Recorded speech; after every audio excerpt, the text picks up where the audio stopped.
So হাই দোস্ত পুনৰবাৰ এটি নতুন ভিডিঅ'লৈ স্বাগতম জনাইছোঁ। সো দোস্ত আজিৰ এই ভিডিঅ'টোত মই আপোনালোকৰ ওচৰলৈকে এনেকুৱা এটা মানে কীবৰ্ড বা এনেকুৱা এটা মানে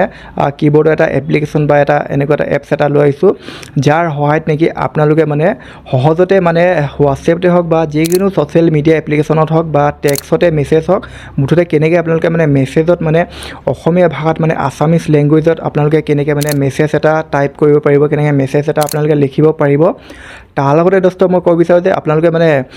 যিখিনি কথা বতৰা পাতি থাকিব, ধৰি লওক যাৰ লগত এতিয়া আপোনালোকে মেছেজ কৰি আছে বা চাটত এতিয়া কথা পাতি আছে, আৰু সেই মেছেজৰ কথাখিনি আপোনালোকে যদি সেই যিজনৰ লগত পাতি আছে ব্যক্তিজনে যদি অসমীয়া ভাষা যদি বুজি নাপায়, তেতিয়াহ'লে সেই অসমীয়াত কোৱা আপোনালোকে বা অসমীয়াত সেই টাইপ কৰা মেছেজখিনি মানে আপোনালোকে কেনেকৈ লাইভ টু লাইভ মানে কেনেকৈ ইংৰাজীলৈ কেনেকৈ মানে ট্ৰান্সলেট হয় মেছেজ কৰা ব্যক্তিজনৰ ওচৰলৈকে কেনেকৈ মেছেজখিনি যাব বা কেনেকৈ আপোনালোকে চেণ্ড কৰিব পাৰিব। তাৰ লগতে দোস্ত মই ক'ব বিচাৰোঁ যে এই কীবৰ্ডটোত আপোনালোকে মানে অসমীয়া লেংগুৱেজটো মানে অসমীয়া ভাষাটো আছামিজ লেংগুৱেজটো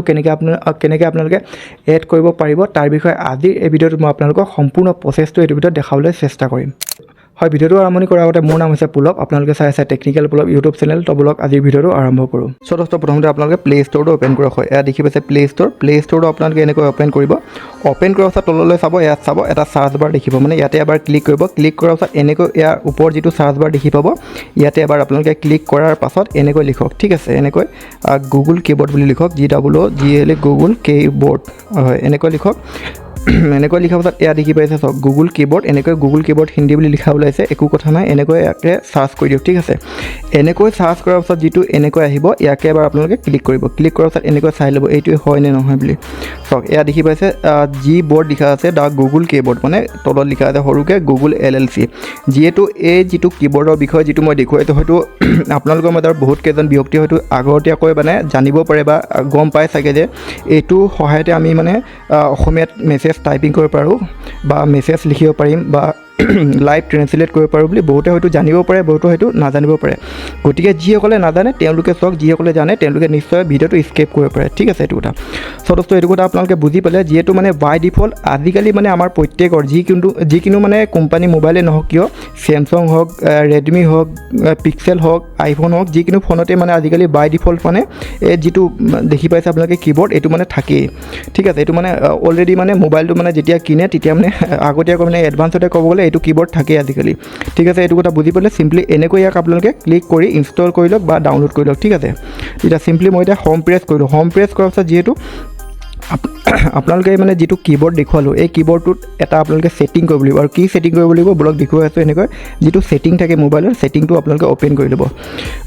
অ'পেন কৰাৰ পাছত এনেকৈ যিটো আমাৰ মোবাইলৰ প্ৰত্যেকৰ ছেটিঙত এনেকৈ এটা চাৰ্চ বাৰ থাকে, ইয়াতে আপোনালোকে ক্লিক কৰিব, ঠিক আছে। ইমানকৈ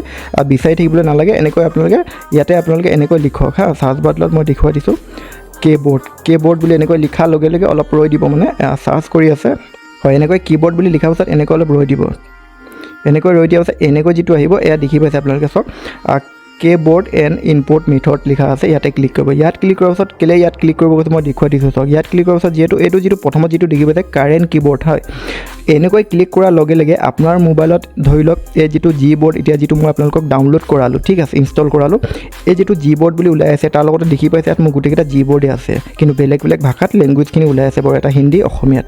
এনেকৈ যদি ধৰি লওক আপোনালোকৰ মোবাইলত মই মানিছোঁ এইটো যদি কীবৰ্ড নাই, ঠিক আছে, বেলেগ যদি কিবা এটা কীবৰ্ড লাগি আছে তেতিয়াহ'লে ইয়াত এনেকৈ ওলাই আহিব। তাৰ লগতে ইয়াৰ পৰাই আপোনালোকে ক্লিক কৰি মানে সেইটো মানে বাছি ল'ব লাগিব, যিহেতু এতিয়া মানে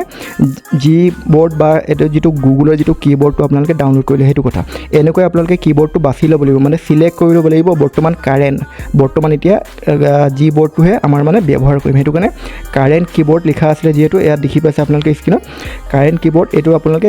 বৰ্ডটোকে মানে চিলেক্ট কৰি ল'ব লাগিব, সেইটো কথা। এইটো এনেকৈ আপোনালোকে ছেটিং কৰিব লাগিব। এতিয়া চিম্পলি এতিয়া বোলক হোম প্ৰেছ কৰিলোঁ। হোম প্ৰেছ কৰাৰ পাছত এতিয়া যিহেতু মই এতিয়া মোৰ হোৱাটছএপত মই এটা মেছেজ এটা এনে কৰি দেখুৱাই দিছোঁ, ঠিক আছে। এইটো হৈছে মোৰ হোৱাটছএপ, দেখিছে হোৱাটছএপটো এনেকৈ মই অ'পেন কৰিলোঁ, ঠিক আছে। অ'পেন কৰাৰ পাছত এনেকৈ আহিলে, অহাৰ পাছত এইটো ধৰি লওক এইটো মোৰে একাউণ্ট হয়, মই ইয়াতে ক্লিক কৰিলোঁ। ইয়াতে ক্লিক কৰাৰ পাছত চ' দোস্ত এনেকৈ যিহেতু মেছেজ লিখোঁ বুলি আমি প্ৰত্যেকে জানো ঠিক আছে এনেকৈ মানে মেছেজৰ ইয়াতে ক্লিক কৰিব ক্লিক কৰাৰ পাছত যিহেতু ইয়াত যিটো ইংলিছ হৈ আছে ইয়াতে 1-2 ছেকেণ্ডৰ কাৰণে এনেকৈ প্ৰেছ কৰিব প্ৰেছ কৰাৰ পাছত এনেকৈ দেখিব যে আপোনালোকে যে মোৰ ইয়াত যিহেতু ইংলিছ ইউকে তাৰপাছত ইংলিছ ইউকে তাৰপাছত অসমীয়া ভাৰত হিন্দী ভাৰত হৈ আছে যিহেতু মানে মই এইকেইটা লেংগুৱেজ মানে বৰ্তমান ব্যৱহাৰ কৰি আছোঁ সেইটো কাৰণে যিহেতু এনেকৈ অহাৰ পাছত আপোনালোকৰ যদি কীবৰ্ডত এনেকৈ যদি ওলাই নাথাকে একো কথা নাই তেতিয়াহ'লে চিম্পলি ইয়াত দেখিছে লেংগুৱেজ ছেটিং লিখা আছে ইয়াতে ক্লিক কৰিব ইয়াত ক্লিক কৰাৰ পাছত যিহেতু এনেকৈ মানে এই যিটো এটা অপশ্যন দেখিব যে প্লাছৰ দৰে তাৰ লগতে ইয়াত লিখা আছে এড কীবৰ্ড মানে ইয়াতে আপোনালোকে ক্লিক কৰিব লাগিব ক্লিক কৰি মানে যিহেতু যিকোনো ভাষা যদি অসমীয়া যদি টাইপিং কৰিম বুলি ভাবিছে তেতিয়াহ'লে আপোনালোকে ইয়াত ক্লিক কৰি অসমীয়া ভাষাটো চিলেক্ট কৰি ল'ব লাগিব যিহেতু মই আগতীয়াকৈ আপোনালোকক দেখুৱাম বুলি এনেকৈ মানে অসমীয়া ভাষাটো মানে মই চিলেক্ট কৰি থোৱা আছে সেইটো কথা এনেকৈ আপোনালোকে চিম্পলি এইটো কথা বুজি পালে এতিয়া এনেকৈ এড কৰিলে এড কৰাৰ পাছত এনেকৈ বেক কৰিলে বেক কৰাৰ পাছত এতিয়া মই দেখুৱাই দিছোঁ ইয়াত আকৌ মই এনেকৈ প্ৰেছ কৰিলোঁ ইংলিছটো ঠিক আছে এতিয়া মই অসমীয়া ভাৰত কৰিলোঁ এতিয়া মই লিখিম অসমীয়াত মেছেজ এটা ভাত খালি নাই বুলি এনেকৈ লিখিম VAT ভাত এনেকৈ লিখিলোঁ এই চাওক আহি গ'ল ভাত খালি নাই ভাত খালি নাই এনেকৈ লিখিলোঁ তাত এইফালে মই ফুল ষ্টপ দিলোঁ মানে দাৰি দিলোঁ তাৰপিছত কি কৰি আছ কি কৰি আছা এনেকৈ মই লিখিলোঁ এনেকৈ মানে আপোনালোকে দেখিলে এনেকৈ যিটো মানে দেখুৱালোঁ আপোনালোকে চাওক এনেকৈ মানে আপোনালোকে অসমীয়াত মানে অসমীয়া ভাষাত আপোনালোকে এনেকৈ মেছেজ এটা টাইপিং কৰিব পাৰিব ঠিক আছে তাৰ লগতে দোস্ত এতিয়া মই দেখুৱাই দিছোঁ যে আপোনালোকে ধৰি লওক মই এতিয়া যাৰ লগত কথা পাতি আছোঁ সেই তেখেতে বা তেওঁ বা তাই সেই মানুহজন বা মানুহজনীয়ে মুঠতে অসমীয়া মইতো বাৰু অসমীয়াহে জানো ধৰি লওক এতিয়া মই অসমীয়া যদি অকল অসমীয়াতে লিখিব জানো সেই অসমীয়া মোৰ লেখা কথাখিনি সেইজনে বা সেইজনীয়ে ইংৰাজীত তেওঁৰ ওচৰলৈকে ইংৰাজীত যাব লাগে মেছেজটোত মানে ক'ব গ'লে ট্ৰান্সলেট হৈ যাব লাগে তেওঁৰ ওচৰলৈকে ইংলিছত মানে মই যিটো ধৰি লওক এতিয়া যেনেকৈ মই এতিয়া দেখুৱালোঁ যে ভাত খালা নাই সেনেকৈ এই মেছেজটো বছ মই মানে অসমীয়াতে লিখিব জানো কাৰণ মই অসমীয়াতে জানো ইংলিছত পঠিয়াব নাজানো মানে সেনেকৈ সেই মেছেজটোক এতিয়া আমি কেনেকৈ মানে ট্ৰান্সলেট কৰিম মানে সেইটো এতিয়া মই দেখুৱাই আছোঁ আপোনালোকক এনেকৈ হোৱাৰ পাছত চিম্পলি এয়া দেখিছে আপোনালোকে এটা অপশ্যন দেখি পাব ইয়াত এটা অপশ্যন দেখি পাইছে এইটো ইয়াতে ক্লিক কৰিব ইয়াতে ক্লিক কৰাৰ পাছত যিহেতু এতিয়া দেখি পাইছে আপোনালোকে অসমীয়া আৰু তাৰ লগতে এইফালে গুচি গ'লে ৰ'ব আকৌ দেখুৱাই দিছোঁ ইয়াতে ক্লিক কৰিলোঁ ক্লিক কৰাৰ পাছত এয়া চাওক এইফালে বাওঁহাতে হৈ আছে এইফালে অসমীয়া এইফালে হৈ আছে ইংৰাজী যিহেতু ইয়াত অনুবাদ কৰিবলৈ ইয়াত টাইপ কৰক লিখি দিছে বাৰু যিহেতু এতিয়া মই লিখিম অথনি যেনেকৈ লিখিছিলোঁ এতিয়া ছেম মই লিখিম এয়া চাওক তুমি ভাত খালা নাই এনেকৈ মই লিখিম তুমি ভাত খালা তুমি ভাত এনেকৈ মানে ইয়াতে ক্লিক কৰিলে এনেকৈ মানে যিটো আমি এতিয়া উচ্চাৰণ লৈছোঁ উচ্চাৰণটো মানে ইয়াতে বিভিন্ন ধৰণে মানে শব্দবোৰ ইয়াত ওলাই আহিব তুমি ভাত খালা তুমি ভাত খালা নহ'লে এনেকৈ মই স্পেচ দি ল'ম ঠিক আছে স্পেচ দি পেলাই এনেকৈ লিখিলোঁ চাওক হয় এয়া চাওক তুমি ভাত খালা নাই এনেকৈ মই লিখিলোঁ এনেকৈ লিখাৰ লগে লগে ইয়াত হয় এয়া চাওক যিটো এতিয়া মই অলপমান মানে বেক কৰি দিলোঁ এয়া চাওক এইটো আপোনালোকে দেখিছে লাইভ ট্ৰেন্সলেট হৈ গ'ল চাওক মই এতিয়া মেছেজটো পঠিয়াই দিছোঁ ঠিক আছে এই মেছেজটো এয়া চাওক you have not eaten rice এনেকৈ আহিলে আকৌ মই বেলেগ এজনকৈ পঠিয়াই দেখুৱাই দিছোঁ ঠিক আছে মই এনেকৈ যেনিবা মই এজন লগৰ এজনকৈ এনেকৈ মেছেজ এটা লিখিছোঁ আকৌ ইয়াতে ক্লিক কৰিলোঁ চিম্পলি এনেকৈ লিখিলোঁ কি খবৰ এনেকৈ লিখিছোঁ মই কি খবৰ কি খবৰ এনেকৈ বুলি লিখিছোঁ এনেকৈ লিখাৰ পাছত এয়া চাওক হোৱাটছআপ এনেকৈ আহি গ'ল ইয়াক মই মেছেজটো লিখি দিলোঁ যিহেতু যিজনৰ লগত মই কথা পাতি আছোঁ সেইজনেতো যেনিবা ধৰি লওক গম নাপায় যে মই ইংৰাজীত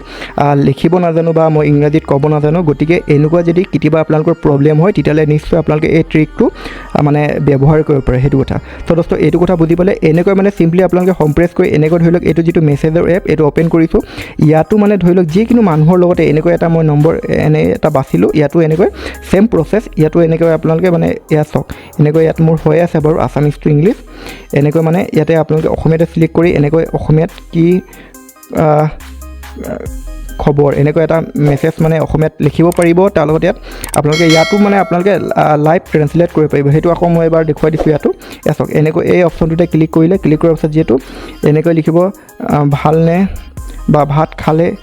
এনেকৈ লিখিছোঁ যেনিবা ভালনে এনেকৈ মই লিখিলোঁ এনেকৈ লিখাৰ পাছত চাওক ইজ ইট গুড এনেকৈ মানে আহি যাব। চিম্পলি ইয়াত দেখিছে চেণ্ড অপশ্যনটোত মই ক্লিক কৰি দিলে চেণ্ড হৈ যাব। চ' দোস্ত এয়া আপোনালোকে দেখিলে এনেদৰে মানে এই যিটো জিবৰ্ডৰ সহায়ত বা গুগল কিবৰ্ডৰ সহায়ত আপোনালোকে হোৱাটছএপতে হওক বা যিকোনো ছ'চিয়েল মিডিয়া এপ্লিকেশ্যনত হওক বা টেক্সটতে হওক এনেকৈ আপোনালোকে মানে অসমীয়াত মেছেজ এটা লিখিব পাৰিব। তাৰ লগতে এনেকৈ আপোনালোকে অসমীয়াত মানে লাইভ ট্ৰেন্সলেট মানে অসমীয়াৰ পৰা ইংৰাজীলৈ ডাইৰেক্ট আপোনালোকে মেছেজ এটা টাইপ কৰি এনেকৈ আপোনালোকে পঠাব পাৰিব।